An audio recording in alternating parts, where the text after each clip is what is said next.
Welcome back friends. ఏంటి రోజు 10 లేవని ఈ పని ఇంత పొద్దున్నే లేచి రెడీ అయ్యింది, ఎక్కడికి వెళ్తుంది అని చూస్తున్నారా? అదే ఈరోజు శివరాత్రి కదా, మా కాలేజ్లో ఎన్ఎస్ఎస్ సైడ్ నుంచి మమ్మల్ని వాలంటీర్లా పంపిస్తున్నారు అనమాట. సో అందుకే పొద్దున్న లేచి చీకట్లో రెడీ అయ్యాం. కనిపిస్తుంది కదా ఎంత చీకటిగా ఉందో.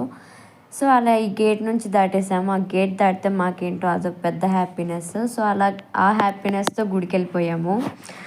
గుడికి వెళ్ళిపోయి దర్శనం అనేది చేసుకున్నాం అనమాట. దర్శనం అయితే చాలా బాగా అయింది గైస్. మేమైతే ఎక్స్పెక్ట్ చేయలేదు అంత బాగా అవుతుందని. ఇంకా వాలంటీర్ ఉండడం వల్ల మాకు చాలా అడ్వాంటేజెస్ వచ్చాయి. సో ఇదే అనమాట శివుడు పార్వతి వస్తే చూడండి ఇప్పుడు.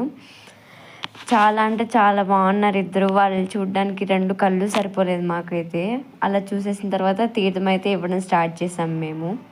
ఎందుకంటే ఎన్ఎస్ఎస్ సైడ్ నుంచి వాలంటీర్గా వచ్చాం కాబట్టి. అక్కడ పక్కనే ఈ థ్రెడ్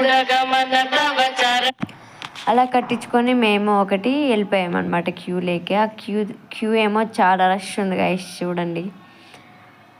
ఆ క్యూ